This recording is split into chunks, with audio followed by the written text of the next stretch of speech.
Hello, welcome to Sound Off Sports. I'm your host, Mike Davis. Big time show for you. We're going to be talking about Dodgers Yankees, who's going to win the World Series. Plus, are the 49ers done? All these injuries, can they get back to the promised land? We got a lot to talk about. SOS starts right now. Make some noise. This is Sound Off Sports, sponsored by Sam & Ash. Hello and welcome. Thanks so much for joining us on Sound Off Sports. I'm Mike Davis, joined by my main man, James Edward Barrickman, the fourth. James, lots to discuss. We're going to be talking about DeAndre Hopkins a little later in the show. We're going to be talking about the 49ers. Can they get back to the promised land? I don't think so. But first, we're going to talk about the World Series that everybody dreamed of. The Dodgers and the Yankees. It's the first time we're going to have 5 MVPs in the World Series from Ohtani, Betts, Freeman, Judge, and Stanton. Plus, it's just going to be a major showdown. First time there's been 2 players with over 50 home runs in a World Series, with Judge and Ohtani with 58 and 54 respectively. So we asked everybody at home, who do you think's going to win this big-time showdown? Let's hear the first response we got, James. Dodgers going to win the World Series in 5. Shohei's going to put on a show.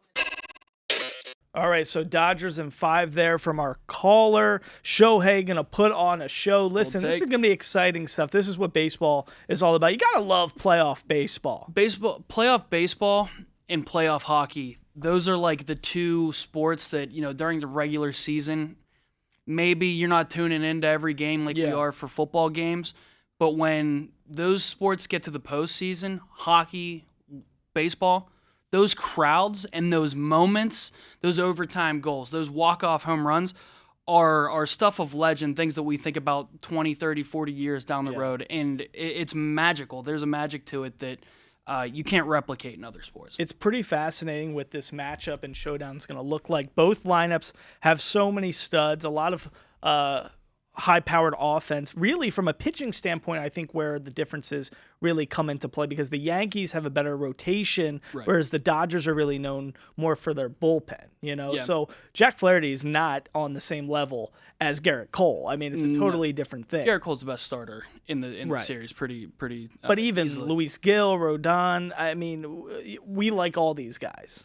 Studs. I mean, you're looking at these payrolls, right? The Yankees got the second highest payroll in baseball, over $300 million. Dodgers, I think, are top 5 as well. What I think is really interesting about this series is the Yankees haven't won a World Series, the big bad Yankees, since 2009. It's been a long Beat the time. Phillies. If the Pittsburgh Pirates, their last World Series was 09, I'd be thrilled, right? But this is the New York Yankees we're talking about, and you look at the Yankees roster and guys that are free agents next year, Soto, right? Gleyber Torres, and I think Clay Holmes is also a free agent at the end of the year. So it had been 15 years since they had been back to the World Series. Finally got over that ALCS hump. If not now, when? For the Yankees, you know what I mean? And it sounds crazy. We're talking about a team with that kind of payroll like that. But you have, this is the Judge, this is the Garrett Cole era. You might be losing Juan Soto at the end of the season. If not now, when for the Yankees? And if they don't get it done this year, things are going to hit the fan, I think, in New York. But let's hear what people are saying. This is Kevin Kelly on Facebook. He says, Yankees win in 7, Stanton named series MVP. Do you think, because listen, the construction of these teams, Andrew Friedman, Brian Cashman, the GMs who are really team presidents making this all happen from a team construction standpoint, they deserve a lot of credit. How much do you think the managers play a role in elevating a team and taking them over the top in a World Series? Like, is Dave Roberts, is there anything he can do from a managerial standpoint that can help or hurt this team? I think at this point, when you look at these rosters, how they're constructed, the lineups, the bullpens, the rotation, I think managers at this point can really only hurt, right? Yeah. It's like they're like NBA coaches, right? To an extent, where when you get to a certain point in the NBA playoffs, it's like, it's up to the players. Players got to go out and perform, and I think that's really what this is going to come down to.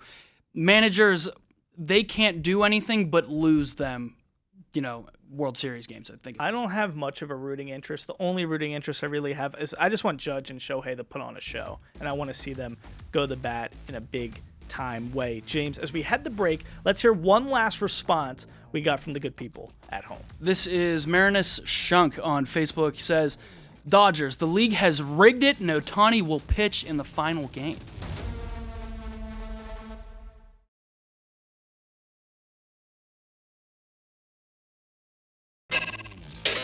All right, everybody, welcome back to Sound Off Sports. Mike Davis here. Listen, I'm in the studio right now, here in the den at Fox 5 with this dude right here, Grillin' McMillian. I got this stuff in my pantry. I went to Ace Hardware. I'm making chicken at home. I'm putting this stuff on everything. I've already taken, my dating game has already gone to the whole next level because this is my secret sauce right here. We got sauces. We got spices. We got Grillin' McMillian with us right now. Mark McMillian, 8 seasons in the NFL with my birds. You got a big thing going on this weekend. Saturday, Sunday, Chiefs are in town at Flanker. We're going to have the Kingdom Tailgate Party Saturday and Sunday. Tell us what's going to be going down. It's going to be a lot going down. Obviously, the Chiefs always say they're going to take over the next city. So we're looking for the takeover this weekend at Flankers inside Mandalay Bay. Me and my teammate Dana Hughes, we played together in 97, 98 with the Chiefs. He'll be in town. He does a radio for the Chiefs. So we're going to be just hanging out with the fans and enjoying some Kansas City-style barbecue. I love it. Let's talk about this menu right here because, listen, we all know we're going to be talking football, but you know your stuff when it comes to the kitchen. You compete it on TV, Gordon Ramsay, all that good stuff. But let's talk about this. We got burnt ends wedge salad. I love the reactions. Boom barbecue pork spare ribs and apple cranberry cobbler. Man, we did the demo the other day. We just released it today. Chef Mike over there at Flankers did an amazing job. Their social media team did a great job with the video.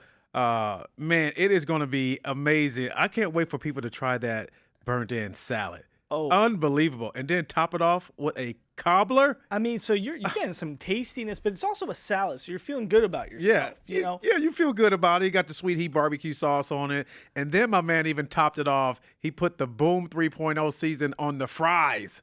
On the fries? Oh, I got to do that. So we having Boom fries along with the spare ribs with my sweet heat barbecue sauce. Wow. Grillin' McMillian. Make sure you go check out all that stuff. Ace Hardware, the sauces, the spices. I'm going to put that on my fries now. Let's talk, though. First thing of business. First order of business. Chiefs just made the trade. Traded a fifth to get DeAndre Hopkins. We all know D-Hop with the Texans, with the Cards, now with the Titans. Listen, his stuff with the Titans hasn't been good. 173 yards, 1 touchdown on only 15 catches so far. So he hasn't been having a productive season. It's hard to have a productive season with Will Levis as your quarterback. Terrible. What is this going to mean for the Chiefs? We know Hollywood Brown out for the season. Rashee Rice out for the season. Juju has a hammy issue. So now D-Hop, what do you expect production-wise from him once he enters that offense? If you're a receiver and you walk into the office and you see Big Red and you see Patrick Mahomes, you automatically just get 2 more years added to your career, man. That is something special. To be able to play in that offense. But Andy Reid is an architect of using his players to the best of their abilities. We're not going to see the Houston Texans be hot, but we are going to see Andy use them in different situations. Yeah. You can't sleep on Kelsey. Kelsey is still a force to be reckoned with. He's just like a baseball player now. He's just waiting for the postseason for him to wake up. But, man, what a trade, man. People were sleeping, and it happened. But hey, it's like a bag of chips. They basically got him for not too much. But here's what's fascinating to me. I mean, let's be real. They're 6-0, the Chiefs, but they don't look tremendous on offense. Mahomes, probably his worst statistical season we've ever seen. Kelsey, not playing tremendous. He's getting up there in age. Do you think, Hopkins coming into this offense, how much is this going to fix Mahomes? Because I think D-Hop's going to have a better circumstance than he had, obviously, with the Titans. But are they going to be able to fix this offense in a short period of time? Because I think a lot of it is also just the pressure. The tackle position for them is pretty weak as well. A lot of penalties on the offensive line. But I tell people in the last couple of years, the offense has not been as explosive as everybody's used to. But the key to the Chiefs is that defense. Yes. Spags got them boys playing, man. The last couple of years, the last couple of Super Bowls, they've been winning on defense. Patrick Mahomes hasn't been able to, throw up 40 or 50 points a game, but people are not being able to run the ball well against them or throw the ball. So what Spags is doing with that defense, people don't talk about it, but the Chiefs has a really, really solid defense. 100%. For my full conversation with Mark McMillian, go to the Silver State Sports and Entertainment YouTube page.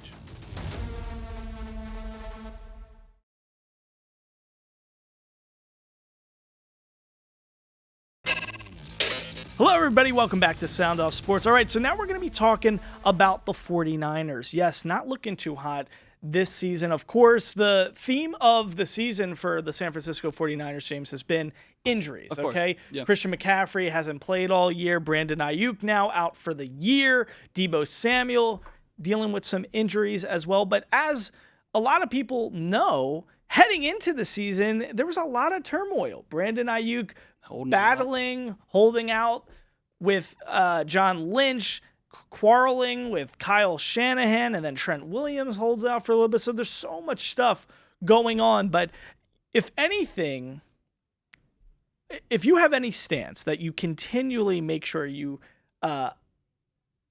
express in the back room, in the back office, it would be the fact that you don't love Brock Purdy and you don't think that he's this elite quarterback. You think it's more so his success is a product of being in the Kyle Shanahan system and functioning within that offense. Do you think, James, more people now, analysts, experts, fans at home, do you think more of them are recognizing, hey, Brock Purdy isn't the elite quarterback we really thought he was, because now without all these weapons at his disposal, it looks a little different? I think history has backed up my take here, where Brock Purdy is a serviceable NFL quarterback. He's an NFL starter, but he's not one of these elite guys who's going to get you over the hump. Kyle Shanahan got to a Super Bowl with Jimmy Garoppolo. He got to another one with Brock Purdy. And you look at the construction of these rosters, and it's been the star power on the offensive side of the ball and on the defensive side of the ball that has really carried, and the mind and the greatness of Kyle Shanahan, those two combined, and it's really, these quarterbacks just don't screw it up. We're not asking you to do a lot. You have players all over the field. We're going to scheme them open. All you got to do is hit them. We're not asking you to, extend or, elevate really anybody. And when you look at Brock Purdy, he's, I think, 14-2 when CMC, Deebo, and Trent Williams are all playing. When they're not, he's 6-6. So I think what a lot of people, and I got reamed. Yeah, I mean, you heard what was said back here. I got reamed for saying I don't think Brock Purdy is top 10, top 12. And this is a little bit of a stretch. I said, you could take Kenny Pickett and put him in Kyle Shanahan's office, and I think he would take you just about as far as Brock Purdy did. And I don't think that's too far off. I just truly think that Kyle Shanahan's offense is quarterback proof, and you could stick a decent percentage of league quarterbacks in that position, and they're going to get you just about as far as Brock Purdy got you. Kenny Pickett's way too far and maybe I think so. But I was heated. You were heated. I think it's a little too far when it comes to that. But yes, we're seeing a different kind of team, and I think a lot of people aren't mentioning this, but I think more so than anything, I think even 50-50, if we're talking injuries, I think equally an issue is the Super Bowl slump. Can you have a Super Bowl slump if you didn't win the Super Bowl? That's what I'm saying. Yeah, of course. I think it's even worse than winning. When you lose the Super Bowl and you're there and you lose, that takes a lot. No, it takes a lot out of you because you're playing so many more games, you're going deeper into the season. You feel like, man, like we were that close, the disappointment, yeah. And I think that weighs on franchises, and I think we've seen that. And a lot of people have discussed, even within the Eagles organization, losing the Super Bowl. The weight that carries, the toll that carries on a franchise is you can't go unspoken. Mentally, yes, and that's got to weigh on you heavy. But these are professional athletes. They get paid to be locked in 24/7. You don't think that lights a fire? You know, that disappointment doesn't light a fire. Instead, you think It should. You think they're feeling sorry for themselves walking around the facility? I do think some people could feel that way. I think you have to be a very mentally tough, strong human being to not let that affect you in a really negative way. But, so I think when you combine that with injuries, there's a lot to be spoken for with those two issues. Let's hear, though, what some people at home are saying about their beloved 49ers potentially. Yes, I still think that the 49ers have a good chance of beating Kansas City. So I'm going for 49ers, of course. All right, yeah, so as you see there, some fans are still holding out hope. I think it's obvious. I think this is a team that's playing for the playoffs, and I don't see how they're competing at their current state of play against the Lions, the Ravens. Like, even the Packers look to me like a much better team than the 49ers. I don't think the 49ers could beat those elite franchises at this juncture. No, not when you look at the injuries that they're dealing with. CMC, Ayuk, when CMC coming back? Is he coming back? We think he's coming back late in the season, but can we rely on that? Ayuk's done for the year. Debo's sick. Trent Williams was dealing with an injury too. Jawan Jennings, their healthiest wide receiver, got shot in the chest 2 months ago. You know what I mean? So they're dealing with a lot of things, and they don't have a Patrick Mahomes, right? They don't have 15. They got Brock Purdy. So I think that when you look at the way the Niners, the way the season has gone and the injuries they're dealing with, they are not the well-oiled machine that we have become accustomed to seeing over the past, how many years. I think that given their division is weak, the Rams are down. We can't rely on Seattle with Geno and, what's Arizona with Kyler. I think that might be their biggest threat at this point. I think given that their division is down, I think they'll make the playoffs, but they're not going to seriously compete once they get there. Well, that's their saving grace, is that they're in the NFC West. If they weren't in the NFC West, it'd be a totally different story. Look at these next 6 games for them. They got Dallas, who they normally dominate. They got at Tampa Bay, Seattle, at Green Bay, then at Buffalo, Chicago. And then second to last game of the year, they got Detroit.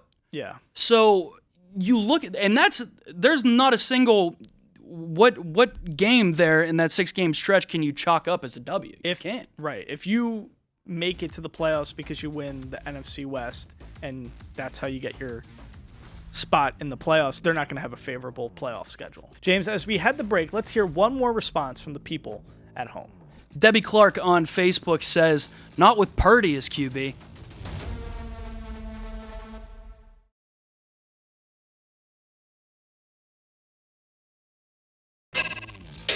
Welcome back to SOS. All right, so it's sink or swim time. A good thing that we're talking about that just broke this week in the NFL. The Chiefs, no Rashee Rice, Hollywood Brown out for the year, Juju Smith-Schuster dealing with a hammy issue, and they make a trade with the Tennessee Titans, sending a 5th that can turn into a 4th for DeAndre Hopkins, a Pro Bowl, 5-time Pro Bowler, a stud, a guy who we all remember with Houston and even Arizona was having a great career. But frankly, with the Titans, it hasn't been phenomenal. And a lot of that is due to just how awful that franchise is and Will Levis, of course. But D-Hop this year in 6 games, 173 yards, 1 touchdown on 15 catches. So not great for him. Do you think going to the Chiefs, playing with Mahomes now, is the story going to turn around for DeAndre Hopkins? Is he going to be the guy who just energizes this offense and now has ridiculous numbers? I wish this had happened like a year and a half ago.